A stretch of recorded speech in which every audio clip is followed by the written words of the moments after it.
The Ravens and Bengals, respectively, had a tough game on their schedules. Each other yesterday. This was a game the Bengals had to have. Oof.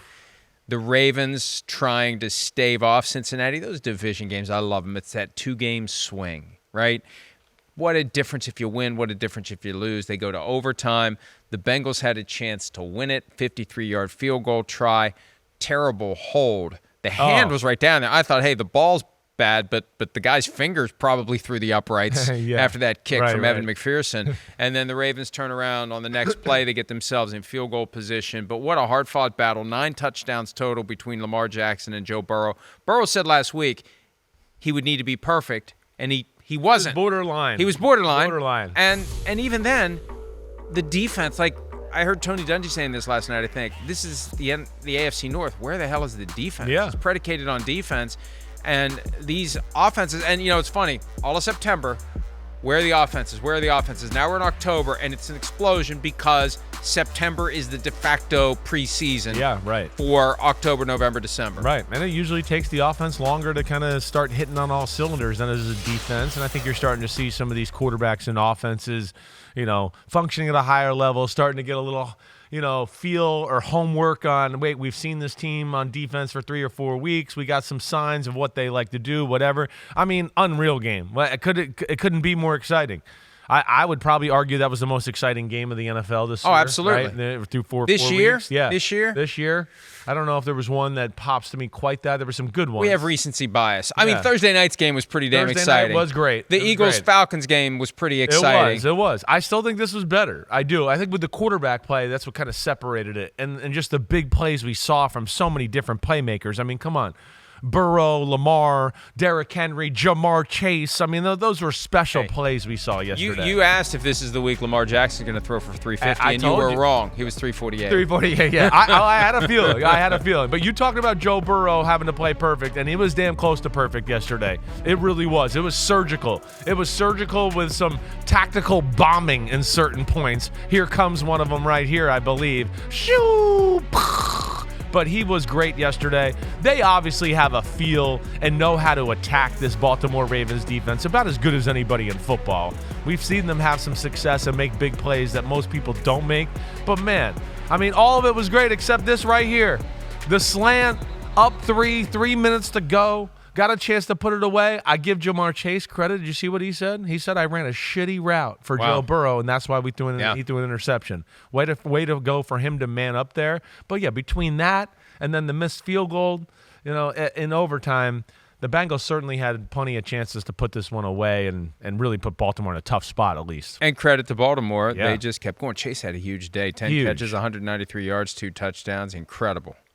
I mean, he had the deep one. Remember, he had the screen where he ran down the sideline. I mean, you don't see people do that to Baltimore very often. And it does create hope for Baltimore's passing game. And this was a day when Cincinnati was committed to taking away the run. Derrick Henry told me after the game they had him bottled up in the middle. So Lamar Jackson had to do some Joe Burrow things. But Burrow and Chase are incredible. And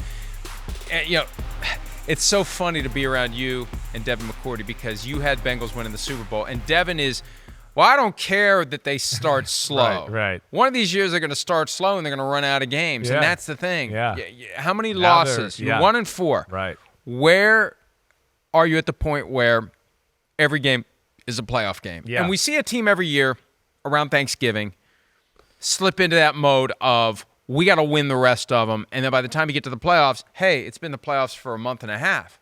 And we know Joe Burrow's different when you get to that postseason mindset. Yeah. So I'm not ready to give up on the Bengals. No. Because they could start, and we've seen this happen, 1-4 becomes 2-4, becomes 3-4, becomes 4-4. Right. Oh, hey, they're back at 500. Hey, they're 5-5 now. How did that happen? And they started to chip away. I get you. I mean, I'm not counting them out of that.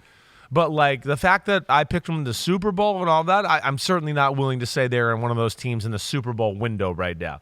They're not. I mean, for Joe Burrow to have to play like that, for Joe Burrow the way he played on the Thursday night loss to the Washington Commanders, I mean, he's had a few games here where they've been awesome on offense, and they still can't win the football game. That's the concerning thing. And it's not like one of those things where I go, oh, the defense is close. I think they're about to turn it around, or they got these guys coming back healthy. And I know their D tackles are a little banged up, but they're just not good enough up front. That's a big issue, and their defense shows no signs of being much better than what we've seen. Let's hear what Joe Burrow had to say after the game, and then I have a prediction to make after that. I'll probably be wrong, but I'm still going to make it. It's never stopped me before. The possibility of being wrong has never stopped me from making a prediction. Here's Joe Burrow from after the game. We're not a championship level team right now. We're not. I like to think that, we'll come back and improve throughout the season to get to that point. But right now we are not, and we have to get better. Yeah, and look, when you're 1-4, you would look delusional if you came out and said we're a championship level team. He's just stating facts. Right. But, Chris, I'm ready to make a prediction. Okay, let me hear it. Sunday night. Right. Bengals at the G-Man. I got an email from somebody last week who said that is like infected, and he hears the Giants now, and in his own brain he says, the G-Man. I'm trying to get it. Look, Giants.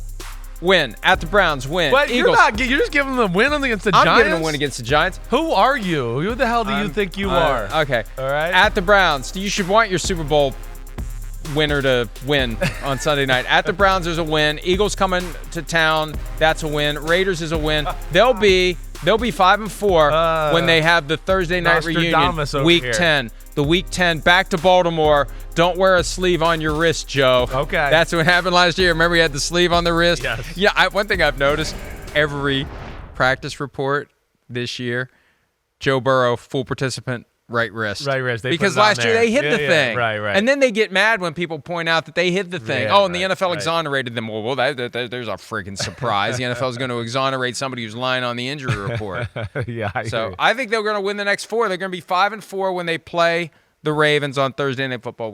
Listen, I hope you're right. I would love that story. I like watching Joe Burrow and that offense play when they're functioning at the level they are, right? I mean, he's, to me, kind of old school quarterback. He's not necessarily as much like Mahomes or Allen. When you talk about like pure mechanics and decision making and play in the pocket, that's where Burrow thrives, right? It's like somebody like with my skill set that I admire, because I know I can't do some of the things Josh Allen and Patrick Mahomes do, right? He's special that way.